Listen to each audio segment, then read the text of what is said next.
Ok, on adore tous Le Seigneur des Anneaux, et un peu moins les Hobbits, mais c'est lequel le meilleur des 6 films de Peter Jackson? C'est ce qu'on va voir.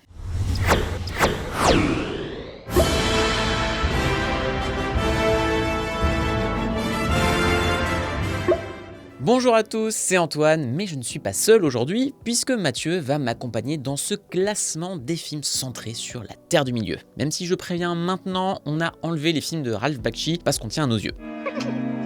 Étant donné que les Anneaux de pouvoir nous dépriment toujours plus à chaque épisode, un petit marathon des films de Peter Jackson nous a remis sur pied et on s'est dit que c'était l'occasion de les classer du pire, ou plutôt du moins bon, au meilleur. Alors pour être clair, ce classement c'est la moyenne de tous les tops personnels de la rédaction d'Écran Large, mais comme Mathieu et moi sommes les deux grands passionnés des trilogies de Peter Jackson, on nous a laissé le soin de vous parler avec passion de ces 6 films, et oui, même les Hobbits, parce qu'il y a des trucs vraiment pas mal dedans. Je précise aussi que ce top reste éminemment subjectif, donc ça sert à rien de s'époumoner dans les commentaires pour dire qu'on a tort, mais n'hésitez pas en revanche à poliment partager votre classement, ça nous intéresse. Et si vous aimez Écran Large et que vous voulez nous soutenir, on propose un abonnement sur notre site. Ça vous donne accès à des articles exclusifs chaque semaine et on a beaucoup écrit sur le Seigneur des Anneaux d'ailleurs, et ça nous permet de continuer à faire ce type de vidéos. Mais sans plus attendre, partons à l'aventure.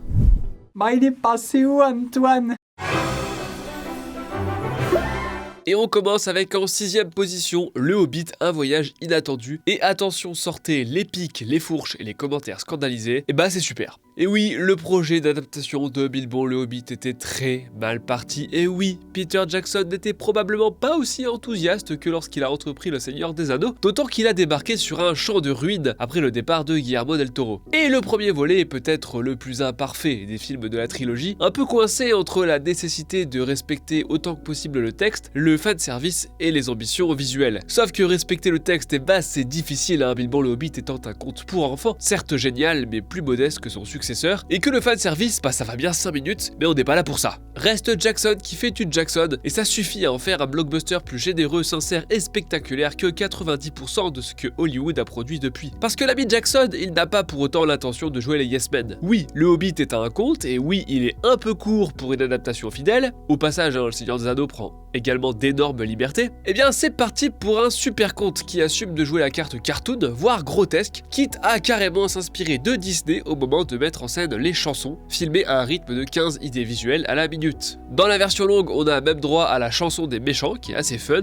Beaucoup ont trouvé ça ridicule, voire hérétique. C'est d'une part oublier que Tolkien avait lui aussi articulé ses récits autour de chansons, et d'autre part que le Hobbit ne sera pas le Seigneur des Anneaux, mais bien un récit d'aventure dans sa forme la plus pure, puisant dans son manichéisme et l'unidimensionnalité de certains personnages une frénésie qui ressemble finalement beaucoup aux films qui ont fait connaître le cinéaste. On trouve dans la géniale séquence de l'échappée des gobelins la même profusion d'idées de mise en scène que dans Brain Dead, dans un autre registre bien sûr. Et sans oublier que Howard Shore est toujours, Dieu, hein, la preuve.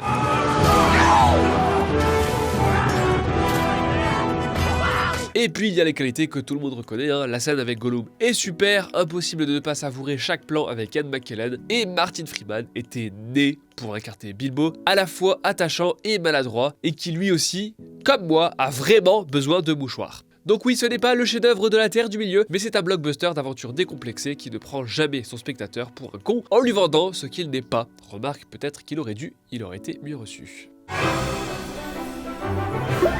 Bon, là, je m'indigne, hein. Bien que mes chers collègues l'aient placé à la 5ème position, je pense que La Bataille des 5 armées, c'est le meilleur film, Le Hobbit. C'est celui qui cumule un peu tous ses défauts, mais aussi toutes ses qualités. Et ce pour une raison, la manière dont il a été produit.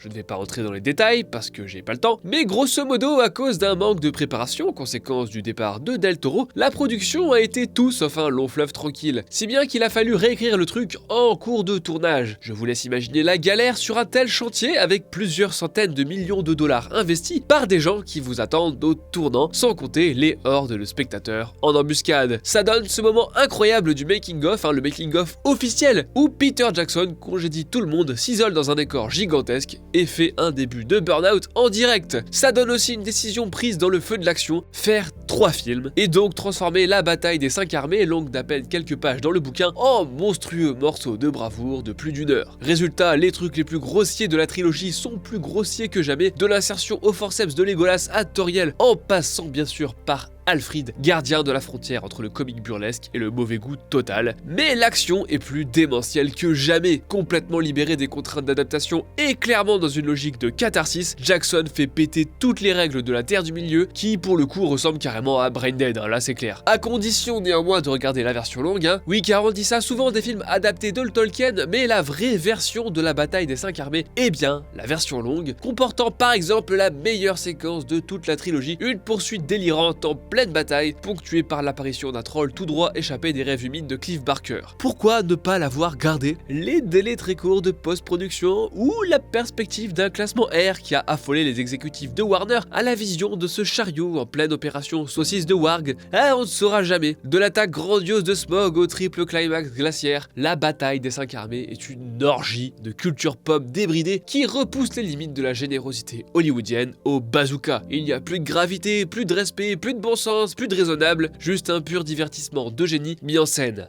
avec génie, qui fait office de barreau d'honneur. Enfin, qui faisait office de barreau d'honneur avant tout ce qui nous arrive dans les mirettes. Et oui, tout le monde commence déjà à regretter là.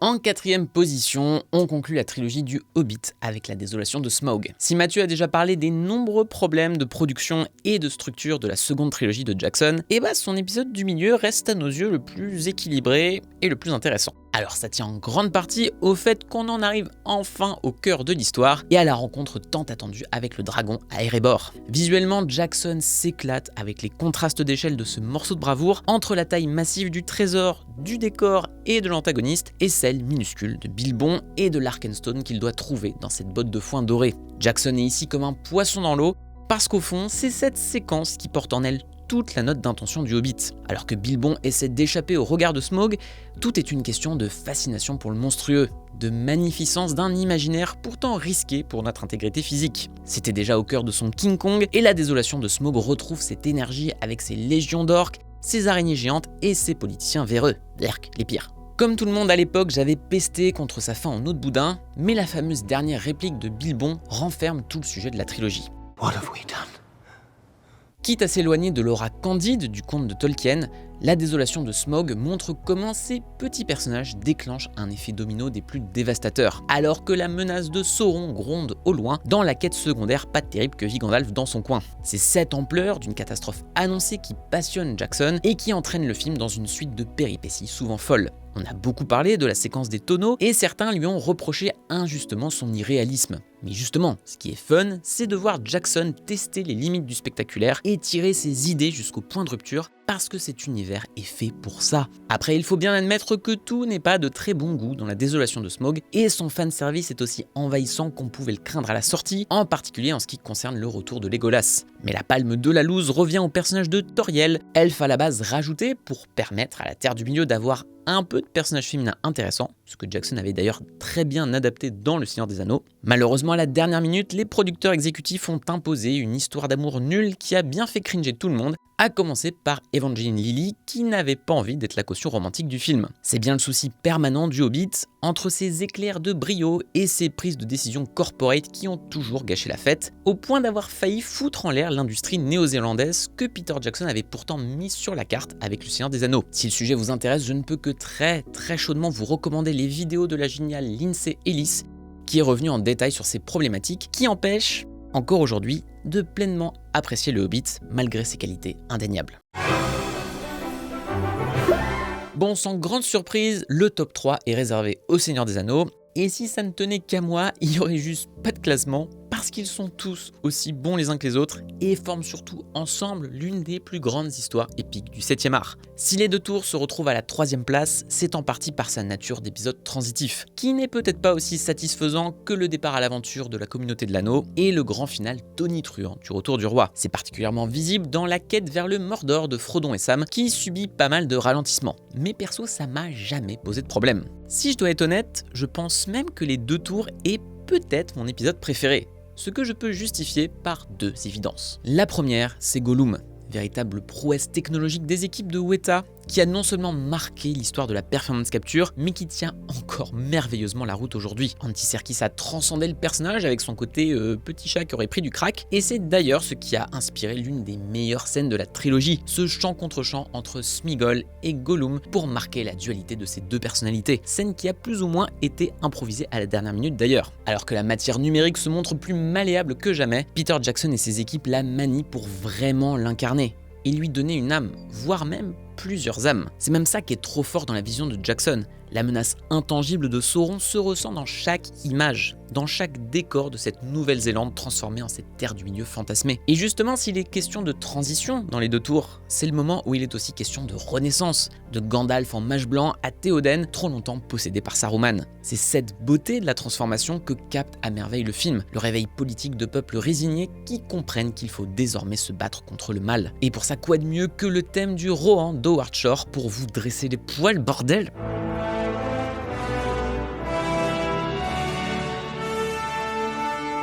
Mais je parlais aussi d'une deuxième évidence, et c'est bien sûr la bataille du gouffre de Helm, qui fait presque figure de film à part entière au sein du film. Ça reste un modèle de storytelling, avec ses enjeux, ses résolutions, ses retournements de situation, le tout avec une photographie sublime qui plonge le champ de bataille dans ce bleu sombre de la nuit pour marquer cette heure hyper dark, avant l'arrivée de Gandalf au matin. Je pense qu'on ne se rend pas compte d'à quel point cet incroyable morceau de cinéma parvient à spatialiser et topographier ce chaos si particulier qui nous fait comprendre à chaque scène le danger de la progression des orques. C'est juste monumental d'un point de vue artistique et logistique, et si vous n'aimez pas Legolas qui surfe sur un bouclier, c'est que votre vie est bien triste. En deuxième position, puisqu'il faut choisir, la rédac a choisi le retour du roi. C'est difficile à croire aujourd'hui, mais ce troisième volet a pâti de problèmes relativement comparables à ceux rencontrés par la bataille des 5 armées, dans une moindre mesure bien sûr. Et pourtant, c'est aujourd'hui l'une des œuvres les plus adulées des années 2000. Difficile de ne parler que 2 minutes d'un film aussi ambitieux de 3h20, 4h20 en version longue, et qui a d'ailleurs grassement été récompensé par l'Académie et le public. Peut-être qu'on peut dire que c'est encore plus que les autres volets, le film qui démontre à quel point ce sont les effets spéciaux numériques qui ont tout rendu possible. Les nombreuses séquences de bataille, dont la fameuse bataille des champs de Pelennor, bénéficient certes du génie conceptuel et des mouvements d'appareil dantesques de Jackson, mais surtout elles existent grâce à l'utilisation du logiciel de gestion de foule massive créé pour la trilogie et qui ici démontre sa puissance. Dès le départ, l'équipe avait en tête d'user de cet outil pour transposer la dimension épique du roman, et crédiou que ça fonctionne. Qui ne se souvient pas de la charge des Rohirrim, à part une personne à la rédac qui trouve la trilogie, je cite, un peu chiante, mais qui souhaite garder l'anonymat?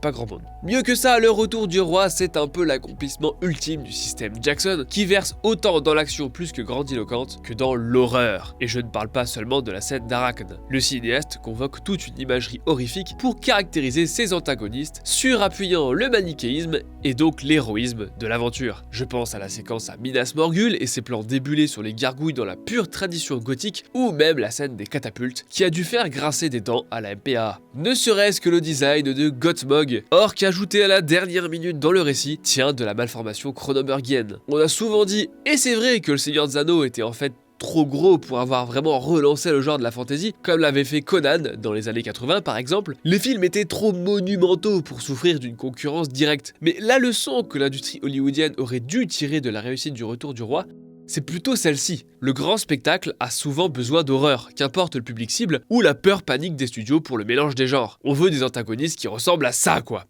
Do you not know death when you see it, old man?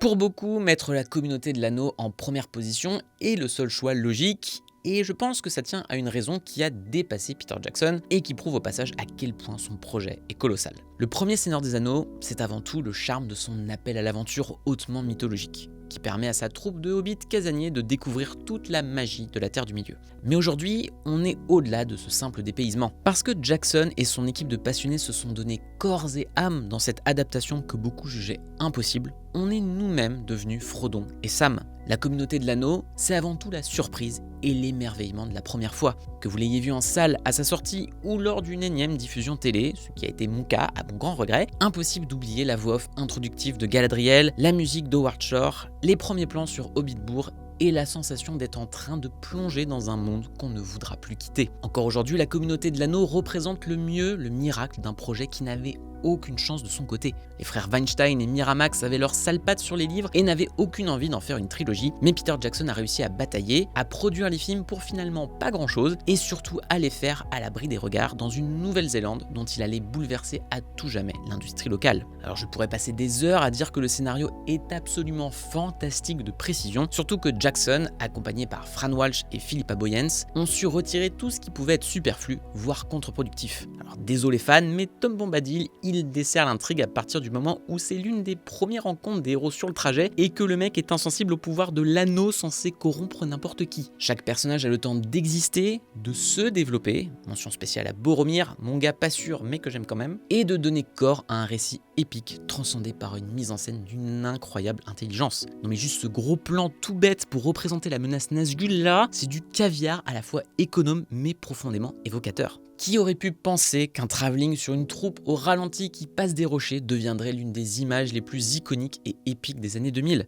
Qui aurait pu croire qu'encore aujourd'hui, l'arrivée du Balrog nous couperait le souffle à chaque fois et qu'on continuerait de péter un câble lorsque Gandalf s'écrie Et qui aurait pu croire que Peter Jackson allait réussir à conserver cette ambition sur l'entièreté d'une trilogie hors norme qui reste et restera à jamais l'un des plus grands exploits cinématographiques de ce début de siècle. Merci Peter Jackson. Merci Peter, effectivement. Et en vraie première position, on a choisi Les Anneaux de Pouvoir sur Amazon. Non, je déconne. Si vous voulez entendre notre avis sur la série et sur ce qui la différencie de la saga de Jackson, néanmoins, n'hésitez pas à cliquer ici. Et la vidéo est très salée, mais elle est aussi très bien. Voilà. Salut! Stop!